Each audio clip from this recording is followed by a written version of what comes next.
Hi everybody, I'm Jack Zaleski. I'm the opinion page editor of the Forum of Fargo-Moorhead. Welcome to another version of Forum Face-Off. We have an interesting subject today that ties in directly with the Republican primaries going on across the country. Lots of interest in that topic right now. The topic our debaters will tackle today is capitalism as the Republican candidates for president see it, specifically former Massachusetts Governor Mitt Romney and former U.S. Speaker of the House Newt Gingrich, who have been going round and round on this subject. As usual, our debaters are, from the progressive left, Linda Boyd Coates, and from the conservative right, Scott Hennon. It's a good subject, team. Go for it. Thanks, Jack, and great to be here again. Linda, how are you? Great. How are you, Scott? I imagine you're watching with some amusement this, what I would call a circular firing squad amongst the... Get out the popcorn. It's been fun. Thank you. Your people are giving us so much fun. Are popcorn sales up watching this? I keep running out. It's been fun. I have to admit a little bit of a journey here. And my initial journey was, what are they doing? Why in the world are we eating our young? Why are we having a fierce debate within the Republican Party about what defines capitalism, and somehow Mitt Romney's bad because he's rich, or bad because he made money at Bain Capital, or anything else? And I actually think this has been kind of useful. Well, that's what they say about the primary run-up, the candidates all... You sit back and you're worried that they're going to tear each other apart and it's going to give the other side ammunition. But that's the bottom line, as they always say. It's going to be good in the long run. Do you really believe that, or are you getting a little nervous? Well, no, here's the deal. I love Ronald Reagan.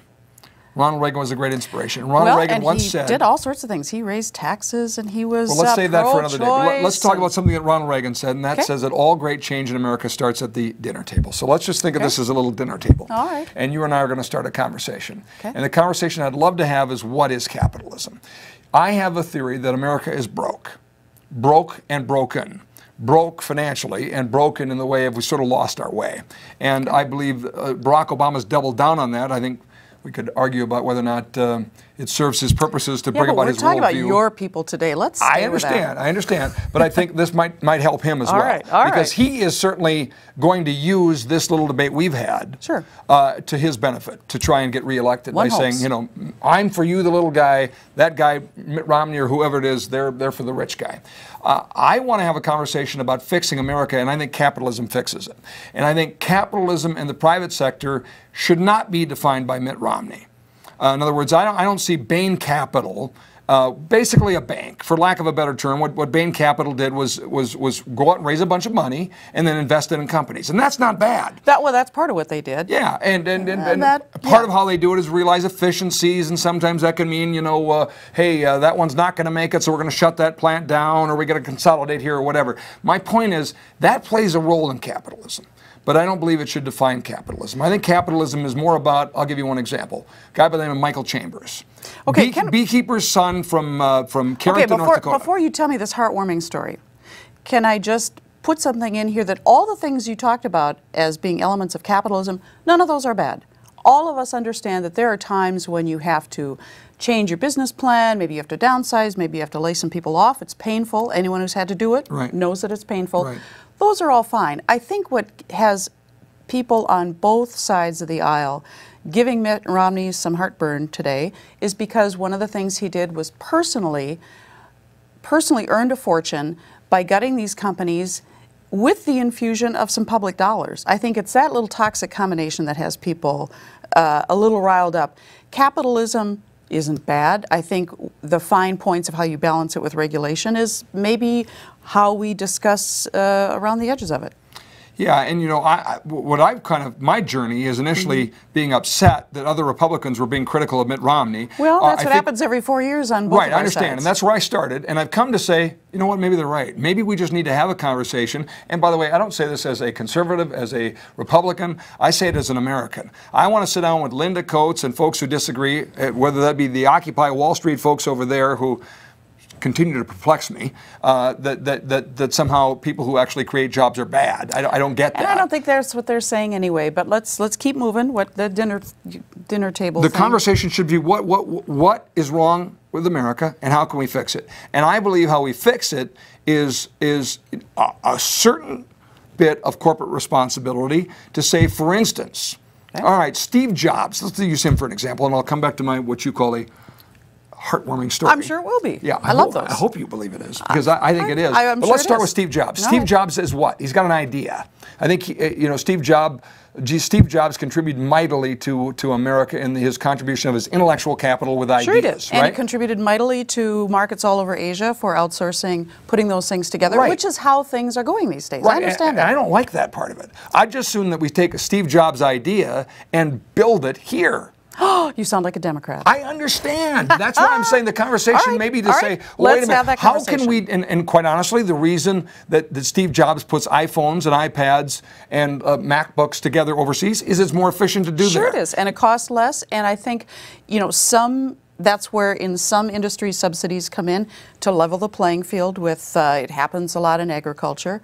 But I think what you're talking about is that is what's making a lot of people unsettled. They see these massive changes, systemic changes happening, and they're thinking, wait a minute, we're losing it. Right. So my only point is to say, I think too often your side thinks Steve Jobs is bad because he has money. And Steve Jobs offshores... That is such a straw man. Who ever said that somebody is bad because they have money?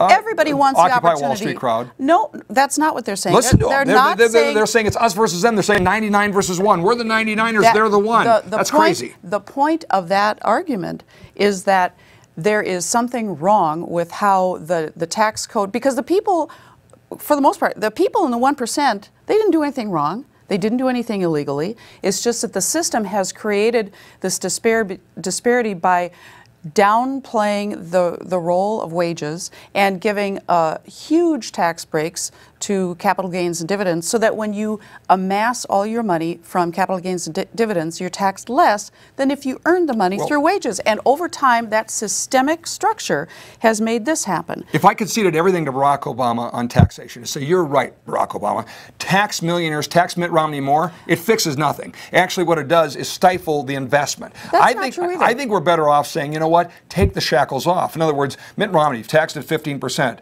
Yeah, 15% on his capital gains, but he already paid for it once in corporate taxes. And by the way, when he dies, he pays again. Well, of course. I mean, it's tax, tax, tax. And I'm saying, give your side everything there, it fixes nothing. All it does is take more money out of the economy. I'd rather say, wait a minute.